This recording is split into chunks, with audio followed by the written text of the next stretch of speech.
صل على محمد يا رب صل عليه وآله.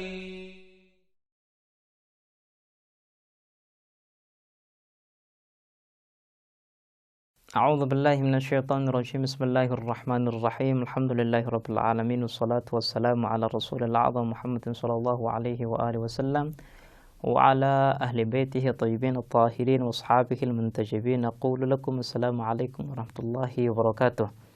Para pemirsa dan pendengar yang dirahmati oleh Allah Subhanahu wa taala, pembahasan kita pada kesempatan yang lalu adalah pembahasan tolak ukur kebaikan dan keburukan, dan kita telah memaparkan 4 tolak ukur kebaikan dan keburukan.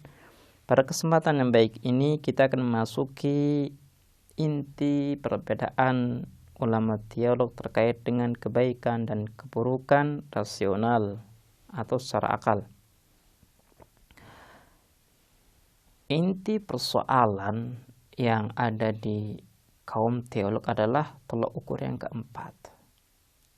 Karena ketika kita kembali kepada tolak ukur yang lain, kita tidak bisa memungkiri bahwa kita bisa menilai keburukan dan kebaikan dengan tolak ukur tersebut. Seperti kalau kita mengatakan makanan ini enak, kita memang bisa menilai makanan ini enak. Kenapa? Karena memang makanan ini sesuai dengan selera kita. Maslahat dan madarat juga sama.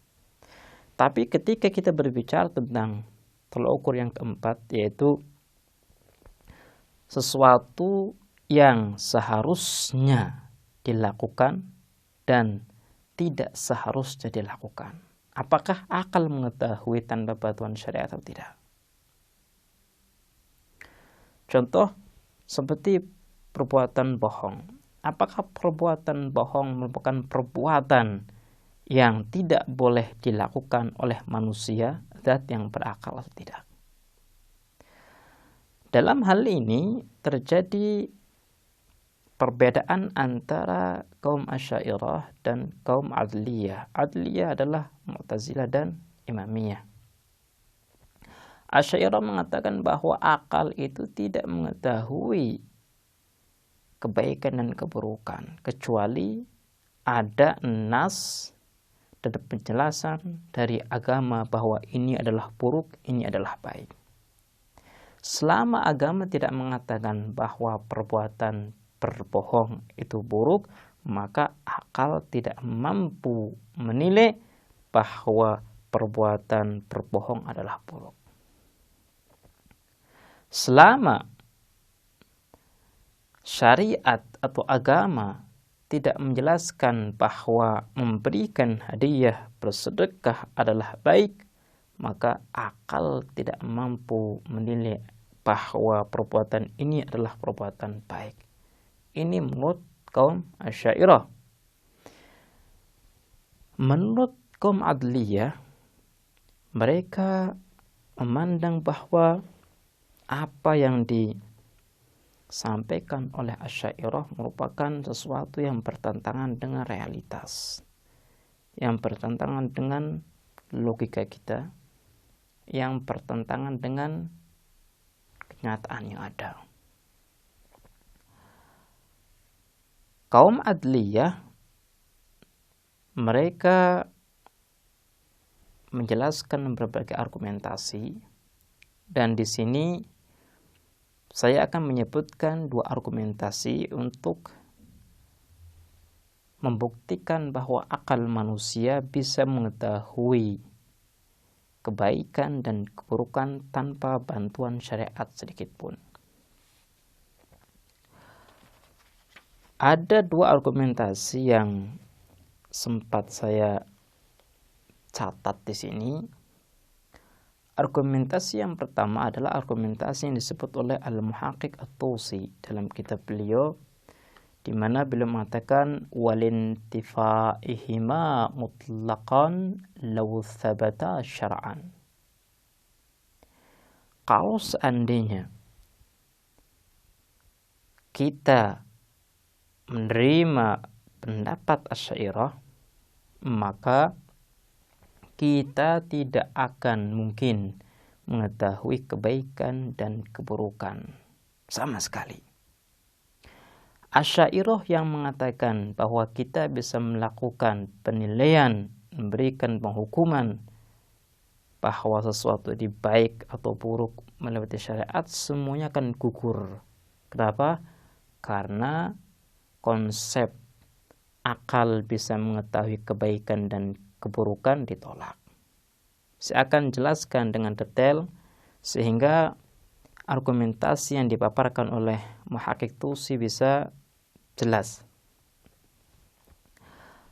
Yang namanya syariat adalah undang-undang, ajaran yang datang dari Allah Subhanahu wa taala. Jadi agama itu seperti yang kita definisikan pada awal kali kita masuk kepada ma'rifatullah, agama adalah sekumpulan daripada aqidah, syariat, akhlak, adab. Agama ini tidak akan bisa kita terima tanpa sebelumnya kita mengetahui bahwa berbohong adalah buruk, jujur adalah baik. Kenapa?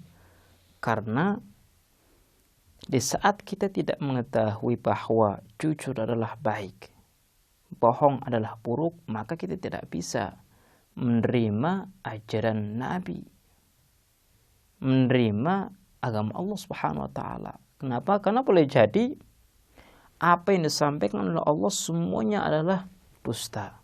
Boleh jadi. Kenapa? Karena kita tidak bisa mengetahui. Kita tidak memiliki alasan untuk menerima apa yang datang dari Allah Subhanahu wa taala. Kalau seandainya kaum Asy'ariyah mengatakan bahwa kita gunakan syariat sebagai tolak ukur, kita balik tanya kepada mereka, apa alasan kalian menjadikan syariat menjadi tolak ukur?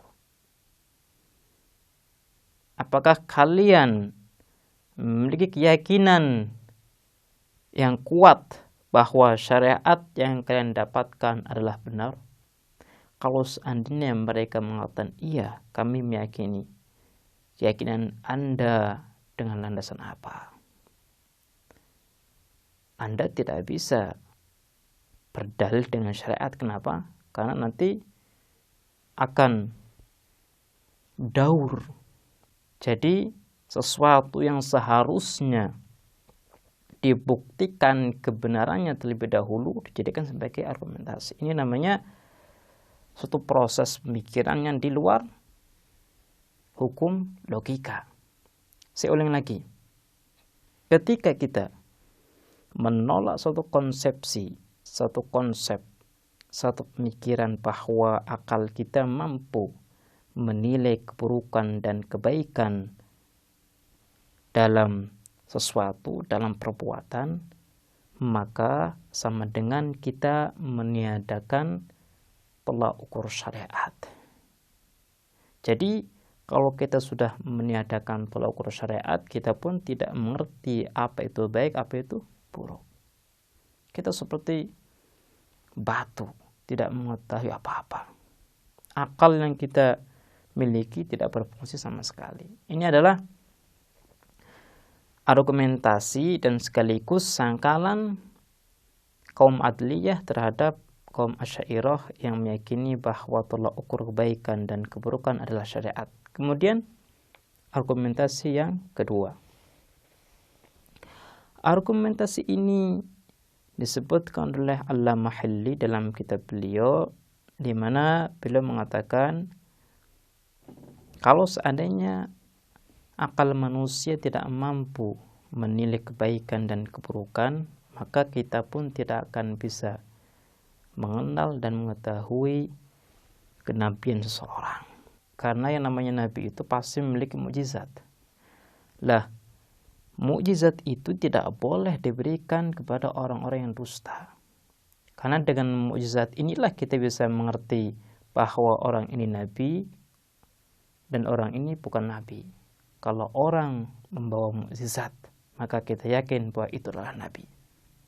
Makanya dalam sejarah, setiap nabi yang datang pasti memiliki mukjizat yang akan menarik umatnya untuk meyakini apa yang datang dari Allah Subhanahu wa Ta'ala. Baiklah pemirsa, insyaallah kita akan melanjutkan bahasan kita di kesempatan yang lain. Kita akhiri, wassalamualaikum warahmatullahi wabarakatuh.